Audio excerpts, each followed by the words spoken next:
الحمد لله وكفى والصلاة والسلام على من لا نبي بعده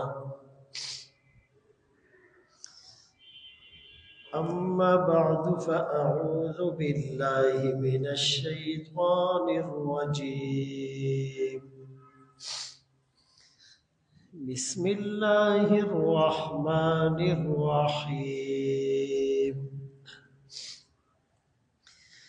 إن الذين يتلون كتاب الله وأقاموا الصلاة وأنفقوا مما رزقناهم سرا وعلانية يرجون تجارة لن تبور وقال النبي صلى الله عليه وسلم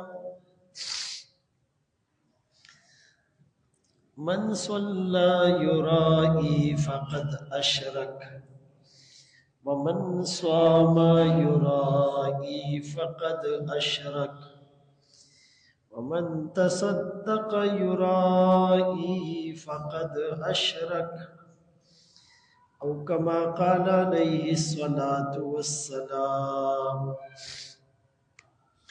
صدق الله مولانا العظيم وصدق رسوله النبي الأمي الهاشمي المدني الكريم ونحن على ذلك لمن الشاهدين والشاكرين والحمد لله رب العالمين.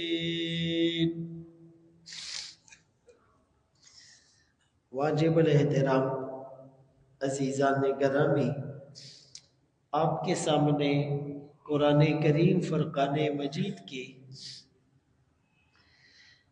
ایک آیت کریمہ تلاوت کی اور سرکار دو عالم تاجدار مدینہ محمد مصطفیٰ احمد مجتبیٰ صلی اللہ علیہ وسلم کی حدیث مبارکہ پیش کی. قرآن کریم کی اس آیت میں اللہ فرماتے ہیں کہ وہ لوگ جو اللہ کی کتاب کی تلاوت کرتے ہیں. دیکھیں یہ بڑا اہم نکتہ ہے کہ کچھ لوگ یہ سمجھتے ہیں کہ محض قرآن کریم کی تلاوت کر لینا، محض قرآن کریم کو پڑھ لینا، پڑھا لینا، سن لینا، سنا لینا، اس کا کوئی فائدہ نہیں جب تک عمل ساتھ میں نہ ہو. تو کسی حد تک تو یہ بات کہی جا سکتی ہے کہ قرآن کریم نجات کا ذریعہ، کامل نجات کا ذریعہ تب بنتا ہے جب اس پر عمل بھی ہو، اس کے حلال کو حلال سمجھا جائے، اس کے حرام کو حرام سمجھا جائے. اگر ایک آدمی ظاہری الفاظ سے قرآن پڑھ لیتا ہے لیکن دل سے خدا نخواستہ اس کو تسلیم نہیں کرتا تو یہ تو منافقت ہے، یہاں تو فائدہ نہیں ہوگا. زبان سے کہہ بھی دیا لا الہ تو کیا حاصل، دل و نگاہ جو مسلمان نہیں کچھ بھی نہیں. لیکن ایک آدمی ہے پکا مسلمان، زبان سے بھی قرآن پڑھتا ہے، دل سے بھی اس کی تصدیق کرتا ہے، عمل میں کوتاہی ہو جاتی ہے، یا اس کو قرآن کریم کا ترجمہ نہیں آتا، تفسیر نہیں آتی، تو محض ان الفاظ کا پڑھ لینا، پڑھا لینا بھی باعث برکت ہے، باعث نجات ہے.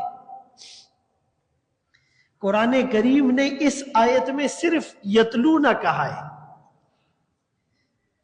کہ بے شک وہ لوگ یتلون کتاب اللہ، جو اللہ کی کتاب کی تلاوت کرتے ہیں اور جو طلب کے ساتھ ادب کے ساتھ تلاوت کرتا ہے، قرآن کے الفاظ میں، ظاہری نقوش میں اتنی اٹریکشن ہے، اتنی تاثیر ہے، اتنی جاذبیت ہے، اتنی مقناطیسیت ہے کہ وہ دل کی دنیا میں ہلچل مچا دیتی ہے۔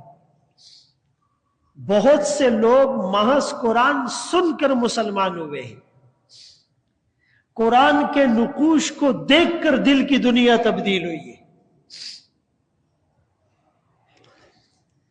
تو فرمایا بے شک وہ لوگ جو اللہ کی کتاب کی تلاوت کرتے ہیں، وَأَقَامُوا الصَّلَاةَ اور نماز قائم کرتے ہیں اور خرچ کرتے ہیں اس رزق میں سے جو ہم نے ان کو رزق دیا۔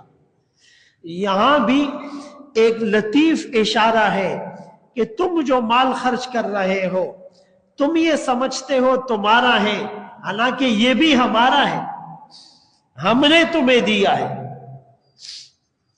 اور جو خرچ کرتے ہیں اس میں سے رزقناہم جو ہم نے ان کو دیا، سرا وعلانیہ، کبھی چھپ کر اور کبھی اعلانیتاً، یرجون تجارتاً، یہ امید رکھتے ہیں، امیدوار ہیں، طلبگار ہیں اس تجارت کے جس میں کبھی خسارہ نہیں ہوگا، جس میں کبھی گھاٹا نہیں ہوگا، جس میں کبھی نقصان نہیں ہوگا، جس میں کبھی لاس نہیں ہوگا۔ خدا کی راہ میں مٹ جا، خدا کے نام پہ بک جا، یہی ایسی تجارت ہے جسے بے خطر پایا، ورنہ دنیا کی ہر تجارت میں نقصان کا اندیشہ ہوتا ہے، چوری ہو جانے کا ڈر لگا رہتا ہے، ہلاک ہو جانے کا انجانا سا خوف رہتا ہے، کمی بیشی اور ویریشن ہوتی رہتی۔ تو میرے محترم دوستو، بھائیو، بزرگوں، اللہ کی کتاب کی تلاوت کرنا یہ بھی اثر اور تاثیر سے خالی نہیں ہے۔ اور ایک حدیث پاک میں رسول اللہ صلی اللہ علیہ وسلم کا فرمان ہے کہ جو علم حاصل کرنے کے لیے راستے پر چلتا ہے، علم کے حصول کے لیے کہیں پر جاتا ہے، فرمایا اللہ اس علم کی برکت سے اس کے لیے جنت کا راستہ آسان کر دیتے۔ علم کا راستہ ہی جنت کا راستہ ہے۔ اسی لیے کیا خوب کہا کہ نقش قدم نبی کے ہے جنت کے راستے، اللہ سے ملاتے ہیں سنت کے راستے۔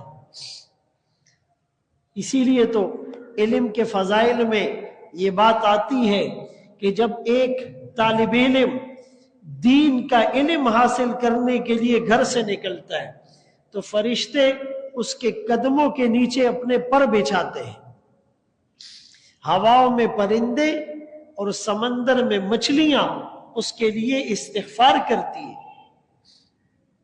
یہ اتنا مبارک راستہ ہے، اور جتنا راستہ مبارک ہے اتنے ہی اس کے آداب بھی بہت اہم ہے۔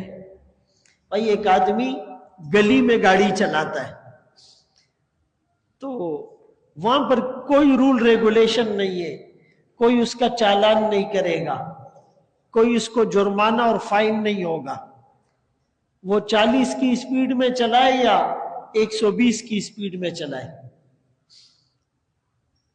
لیکن وہی آدمی جب موٹر وے پہ گاڑی چلائے گا، ایکسپریس وے پہ گاڑی چلائے گا، تو اب وہ احتیاط سے چلائے گا، جو سپیڈ لمٹ ہے اس سے زیادہ تیز چلائے گا چالان ہو جائے گا، اپنی لائن سے ہٹ کر گاڑی چلائے گا چالان ہو جائے گا، اور لائٹیں رات میں نہیں کھولے گا، لائٹیں خراب ہوگی، چالان ہو جائے گا، گاڑی سے دھواں نکلے گا، چالان ہو جائے گا۔ اور بعض ممالک میں اگر گاڑی زیادہ گندی ہوتی ہے، ڈسٹ اس پہ ہوتا ہے، وہاں بھی چالان ہو جاتا ہے۔ تو اسی طرح عام گلی اور روڈ پہ گاڑی چلانا اس کے پروٹوکول الگ ہیں، اور موٹر وے اور ہائی وے اور ایکسپریس وے پر گاڑی چلانا اس کے پروٹوکول اور آداب الگ ہیں۔ اسی لیے ایک عام آدمی کے لیے آداب الگ ہے، اور علم کے راستے پہ چلنے والے طالب علم کے لیے آداب الگ ہوتے ہیں۔ اور الدین کلہ ادب، دین تو سارا ادب کا نام ہے۔ با ادب با نصیب، بے ادب بے نصیب۔ عبداللہ ابن عباس رضی اللہ عنہما، یہ رسول اللہ صلی اللہ علیہ وسلم کے چچا زاد بھائی ہیں، اور مختلف روایات کے مطابق ان کی عمر 7 سال یا 10 سال ہے، ابھی بچے ہیں۔ اور ایک دن اللہ کے رسول صلی اللہ علیہ وسلم سے ملنے اپنی خالہ حضرت میمونہ رضی اللہ عنہا کے گھر تشریف لے آئے، جو آقا کی زوجہ تھی۔ تو بعض روایات کے مطابق دوپہر کو کیلولے کا اور آرام کرنے کا وقت تھا۔ عرب میں اس زمانے میں گرمی بہت زیادہ ہوتی تھی، ایئر کنڈیشن، پنکھے، یہ سہولیات تو نہیں تھی، تو دوپہر کو سارے لوگ گھروں میں ہوتے تھے۔ اللہ کے رسول صلی اللہ علیہ وسلم خلاف معمول دوپہر کو باہر نکلے، اور بعض روایات کے مطابق رات کو تہجد کا وقت تھا، آپ اٹھے۔ اب عبداللہ ابن عباس رضی اللہ عنہما 10-11 سال کا بچہ ہے، دیکھا کہ بھائی آپ کیوں اٹھے، ضرور آپ کسی تقاضے کے لیے اٹھے ہوں گے، تو یہ بچہ بھی اٹھ گیا۔ جب دیکھا اللہ کے رسول صلی اللہ علیہ وسلم قضائے حاجت کے لیے تشریف لے گئے، اس بچے نے لوٹے میں پانی بھرا اور جا کر قریب رکھ دیا، واپس آ گئے۔ اللہ کے رسول صلی اللہ علیہ وسلم نے جب دیکھا کہ بھائی کسی نے پانی رکھ دیا ہے، تو آپ بڑے خوش ہوئے، اور آپ نے پوچھا کس نے رکھا ہے؟ جی عبداللہ ابن عباس نے رکھا ہے۔ آپ کو اور خوشی ہوئی، 10-11 سال کا بچہ جس کو کسی نے بتایا بھی نہیں، اور خود سے اٹھ کر تہجد کے وقت اتنے اہتمام کے ساتھ پانی لا کر رکھ دیا، تو آقا خوش ہوئے، اور آقا کے دل سے دعا نکلی۔ دو باتیں سمجھنے کی ہے، ایک یہ کہ آقا نے اس موقع پر کیا دعا دی، ایک تو چچا زاد بھائی ہے، دوسرا 10-11 سال کا بچہ بھی ہے، تیسرا آدھی رات کو خود سے اٹھ کر اتنی خدمت بھی کر لی۔ تو جو قیمتی دعا لسان نبوت پر جاری ہوئی وہ کیا تھی؟ اللہم علمہ الکتاب وفقہہ فی الدین، اللہ اس کو کتاب یعنی قرآن کا علم عطا کر اور دین کی سمجھ عطا کر۔ اس سے قیمتی اگر کوئی دعا ہوتی تو آپ دے دیتے۔ اسی لیے تو حدیث پاک میں آتا ہے من یرید اللہ بہ خیرا یفقہہ فی الدین، اللہ جس کے ساتھ خیر کا ارادہ فرما لے اس کو دین کی سمجھ عطا فرماتے ہیں۔ اس سے بڑی اور اس سے بڑھیا اور اس سے قیمتی دعا دوسری نہیں ہو سکتی تھی۔ اور دوسری بات کہ عبداللہ ابن عباس رضی اللہ عنہما کو مفسر القرآن کا اور ترجمان القرآن کا لقب ملا۔ تمام صحابہ میں سب سے اچھی قرآن کی تفسیر کو سمجھنے والے یہ ٹھہرے۔ حضرت عمر رضی اللہ عنہ کا دور تھا، تو ان کی عمر اس وقت تھوڑی سی زیادہ ہوگی، مثال کے طور پہ 20-22 سال، یا اگر ابتدائی دور مراد رہ لے 17-18 سال۔ تو